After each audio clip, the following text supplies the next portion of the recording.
বরাত আর ভূমিকার প্ল্যান জেনে নিয়ে সত্যিটা জেনে গেল কাজল। সম্পূর্ণ জানতে ভিডিওটিতে একটি লাইক করে দেখতে থাকো। গল্পের শুরুতেই দেখা যায় চলে এসেছে বরাত বন্দুক নিয়ে আর বলে, ম্যাডাম এই বন্দুক দিয়েই হয়তো গুলিটা চলেছিল, কারণ একটা নেই, বাকি পাঁচটা জায়গাতেই আছে। কাজল বলে, ঠিক আছে ওটা রেখে দাও। এর মধ্যেই পৃথ্বীজিৎবাবু বলে, আমি কিন্তু এখানে অনেকক্ষণ ধরে অপেক্ষা করছি, আমার আর ভালো লাগছে না।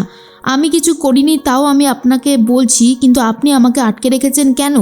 তখন কাজল ঘোষাল বলে, দেখুন বারবার বলছি চুপ করে বসে থাকুন। কেন আটকে রেখেছি, কিসের জন্য রেখেছি, সেই কৈফিয়ত আমি আপনাকে দিতে যাব না। তাই একদম বেশি বাড়াবাড়ি না করে চুপ করে এখানে বসে থাকুন। ঠিক সেই মুহূর্তেই বরাত বলে, ম্যাডাম তাহলে তো এবারে সাক্ষী মুখার্জিকে অ্যারেস্ট করতেই হয়, ওনাকে কি জেলে ঢুকিয়ে দেব? কাজল বলে, বরাত এই বন্দুকটা দেখালেই সব কিছু প্রমাণ হয়ে যায় না, আর এই বন্দুকটা কার নামে রেজিস্ট্রেশন আছে? তখন বরাত বলে, এটা ইউভিনের বাবা যশজিৎ মুখার্জির নামে রেজিস্ট্রেশন রয়েছে। এটা জানার পর কাজল একটু চমকে যায়। আর অন্যদিকে সাক্ষী মুখার্জি বারবার করে একটা কথা বলে, আমি কোনো অন্যায় করিনি, বিশ্বাস কর কাজল, আমি সত্যি কথা বলছি যে আমি কিছু করিনি। এরপর বরাত বলে, ম্যাডাম সমস্ত অপরাধীরাই না এই একটা কথাই বলে যে আমি কোনো অপরাধ করিনি। আসলেই তারা যে কি অপরাধ করেছে আর করেনি সেটা আমরা জানি। তখনই কাজল বলে, বরাত তুমি আজকাল যেন একটু বেশি শাসন করতে শুরু করে দিয়েছো আমার দিদিকে। ও কি করে, ও কি খায়, ও কোন মেডিসিন নেয়, সবটা আমি জানি, তাই তুমি ওর সাথে এভাবে কথা বলবে না। ঠিক সেই মুহূর্তেই ভূমিকা ফোন করছিল বরাতের ফোনে। ফোনটা বার করতেই ভূমিকার নামটা দেখে নিয়েছিল কাজল ঘোষাল। এরপরেই বরাত বাইরে কথা বলতে চলে যায় আর বলে, বলুন ম্যাডাম। ভূমিকা বলে, সব কিছু কথা মতন এগোচ্ছে তো, ঠিক যেমন যেমন বলেছিলাম? বরাত তখন বলে, হ্যাঁ ম্যাডাম, আপনি যেমন যেমন বলেছিলেন ঠিক তেমনভাবেই সব কিছু এগোচ্ছে, একদম চিন্তা করবেন না, সব ঠিক আছে। ভূমিকা বলে, এই কেসটা সলভ করে দিলে তোমাকে আমি টাকায় ভরিয়ে দেব, তারপর তুমি এই চাকরিটা ছেড়ে দিও। চাকরি করে কত টাকাই বা আর মাইনে পাও, তোমাকে আমি এমন টাকা পয়সা দেব সেই টাকায় তুমি বিজনেস করতে পারবে। এরপর বরাত বলে, তাহলে তো খুব ভালোই হবে ম্যাডাম। এর মধ্যেই ফোনটা কেটে দেয় বরাত। আর তখনই কাজল ঘোষাল বলে, কি ব্যাপার বরাত, ফ্যামিলি ফোন করেছিল নাকি কেউ ফ্যামিলি থেকে? তখনই বরাত বলে, হ্যাঁ ম্যাডাম, আমার স্ত্রী ফোন করেছিল, ওই বলছিল যে কিছু বাজার টাজার আনতে হবে আর কি। কাজল ঘোষাল তখন বলে, তা তোমার স্ত্রীটা বুঝি ভূমিকা? তো শোনার পর বরাত পুরো চমকে যায়, বলে, কি বলছেন কি ম্যাডাম? তখন কাজল ঘোষাল বলে, দেখি ফোনটা, এই যে তোমার স্ত্রী বুঝি তাহলে ভূমিকা, বলো। তখনই বরাত বলেন, না না ম্যাডাম, আসলে উনি ফোন করে খবর নিচ্ছিলেন যে কত দূর কি এগুলো। সাক্ষী মুখার্জিকে আমরা এখানে আটকে রেখেছি না, উনি খুব চিন্তার মধ্যে আছেন। কাজল ঘোষাল ফোনটা ব্যাক করেন। তখন ভূমিকা বলে, কি ব্যাপার ফোন করলে যে? কাজল ঘোষাল বলে, তা কত টাকায় লেনদেন হলো, কার্ডে না ক্যাশে? ভয় পেয়ে গেছে ভূমিকা আর বলে, কি যে বলছো তুমি, তোমার দিদিকে তুমি নিয়ে গেলে, বললাম যে মেয়েটা কিছু করেনি, শুধুমাত্র টিফিন দিতে গিয়েছিল। আমার কথা বিশ্বাস হলো না। শুধু শুধু এই ঝামেলাগুলো করছো কেন বলো তো? কী লাভ পাচ্ছ এসব করে? ইউভিন না মাকে ছাড়া থাকতে পারছে না, প্লিজ তোমরা ওকে এখানে পাঠিয়ে দাও, ও কোনো অন্যায় করেনি, আমি বলছি কোনো অন্যায় করেনি। কিন্তু কাজল ঘোষাল সবটা বুঝতে পেরে গেছে। এরপরেই বলে, মুখ সামলে কথা বলুন, হ্যাঁ, আপনারা যে কি করতে পারেন আর কি পারেন না সেটা আমরা খুব ভালো মতন জানি। এর মধ্যেই ফোনটা কেটে দেয়।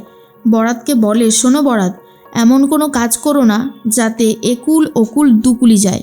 তোমাকে আমি সাবধান করতে এখানে এসেছি, একটু অসাবধানতা হলে কিন্তু দুটো থেকেই তুমি বিতাড়িত হবে।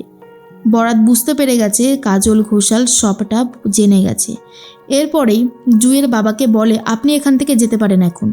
পৃথ্বীরাজবাবু বলে, ফালতু ফালতু আমাকে এখানে আটকে রেখে আমার কতটা মূল্যবান সময় আপনি নষ্ট করলেন, আপনি কি জানেন সেটা? কাজল ঘোষাল বলে, আমরা তদন্তের কাজে মানুষকে তুলে আনতেই পারি, জিজ্ঞাসাবাদ করে ছেড়েও দিই, তাই আপনাকে আমাদেরকে সাহায্য করতেই হতো মিস্টার। এরপরেই কাজল ঘোষাল তদন্ত করতে শুরু করে আর বলে, দিদি তুই তো একবার আমাকে বলতে পারতিস যে তুই স্কুলে যাচ্ছিস, তুই নিজেও জানিস না তুই কতটা বিপদের মধ্যে পড়েছিস।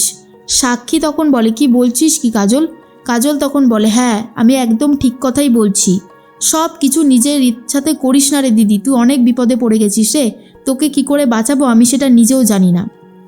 এর মধ্যেই জুঁইকে ফোন করে কাজল ঘোষাল আর বলে, জুঁই তোমাকে একটা কথা বলার ছিল। গুলিটা ঠিক কোন দিক দিয়ে চলেছিল বলো তো? তুমি কি দেখেছিলে? আর তোমরা ঠিক কোন জায়গাটায় ছিলে? জুই এক্সপ্লেন করে বলে সে কোথায় ছিল আর কোন দিক থেকে গুলিটা চলেছে।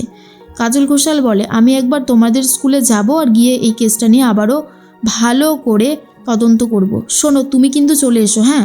জুই তখন বলে, কিন্তু আমাকে যে কিছুতেই বেরোতে দিচ্ছে না। কাজল ঘোষাল বলে, তুমি বলবে আমি বলেছি, তারপর যদি বেরোতে না দেয় তোমাকে তুলে আনার দায়িত্ব আমাদের। এরপর ফোনটা কেটে দেয় জুই আর ভাবে কে গুলি করলো স্বয়ংকে, আর কেনই বা এইভাবে মারতে চাইছে। অন্যদিকে বরাতকে আবারও হুঁশিয়ারি দেয় কাজল ঘোষাল আর বলে, সময় থাকতে থাকতে নিজের সীমাটা বুঝে নাও বরাত, এরপর কিন্তু আর সুযোগ পাবে না, বলেই বেরিয়ে যায়। অন্যদিকে দেখা যায় চলে এসেছে যশোজিৎ বাবু হসপিটালে। রাজরানী বলে, কি ব্যাপার, তুমি এখানে কি করতে এসেছো? যশোজিৎ বলে, ওমা আসবো না, আসতে তো আমাকে হতোই। তোমার একমাত্র সন্তান বিছানায় শুয়ে এরকমভাবে মৃত্যুর সাথে পাঞ্জা লড়ছিল, আমি তো খবরটা পেয়েছিলাম, তাই তো আমি এখানে এলাম তার সাথে দেখা করে একটা ফুল দিতে। এরপর ভেতরে চলে যায় জোর করে। কিছুতেই রাজরানী ভেতরে যেতে দিচ্ছিল না, কিন্তু যশোজিৎ মুখার্জি জোর করেই চলে আসে আর বলে, এরপর তো তুমি সুস্থ হয়ে যাবে, যদি আবারও জুইয়ের সাথে কন্ট্যাক্ট করার চেষ্টা করো, দেখা করো, তাহলে কিন্তু তুমি আর এই পৃথিবীতে থাকবে না। এই যে কালারিং ফুলগুলো এলেছে না, এরপর রজনীগন্ধা আনবো। তোমার বয়স্ক বাবা এরপর তোমার মুখাগ্নি করতে পারবে কি না তুমি ভাবতে পারছো? কত বড় একটা আঘাত পেতে চলেছেন উনি এই বয়সে।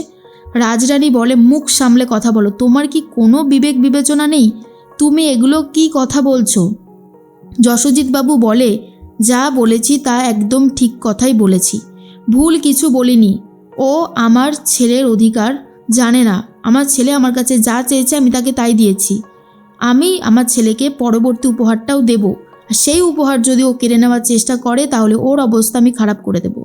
রাজরানী বলে, যতক্ষণ আমি বেঁচে আছি আমার ছেলের কোনো ক্ষতি তুমি করতে পারবে না। যশোজিৎ মুখার্জি, কি ভেবেছো বারবার অন্যায় করে পারবে যাবে? এদিকে কাজল ঘোষাল তার টিম নিয়ে চলে গেছে স্কুলে ভালো করে কোনা কোনা তদন্ত করতে। আর জুইকে জিজ্ঞেস করে, কোন পজিশনে কে তোমরা দাঁড়িয়েছিলে? তখন জুই দেখিয়ে দেয় কোন পজিশনে কে কে দাঁড়িয়েছিল। এরপর কাজল ঘোষাল ঠিক যেই জায়গাটা থেকে গুলিটা করা হয়েছে সেই জায়গায় চলে যায় আর বলে, তার মানে এই জায়গাটা থেকেই স্বয়ংকে মারা হয়েছে, আর সেটা পুরোপুরি বোঝা যাচ্ছে। তাহলে আমার দিদি এক্ষেত্রে বেঁচে গেল। সাক্ষী মুখার্জিকে বাড়িতেও পাঠিয়ে দিয়েছে কাজল ঘোষাল, কারণ সাক্ষী মুখার্জি কাউকে মারতে পারে না, আর এটা বিশ্বাস করে কাজল ঘোষাল। কিন্তু এবার বোঝার চেষ্টা করে গুলিটা ঠিক আসলে কে করেছিল। তখনই বুঝতে পারছে গুলিটা কে চালাতে পারে আর কোন জায়গাটা থেকে করেছে।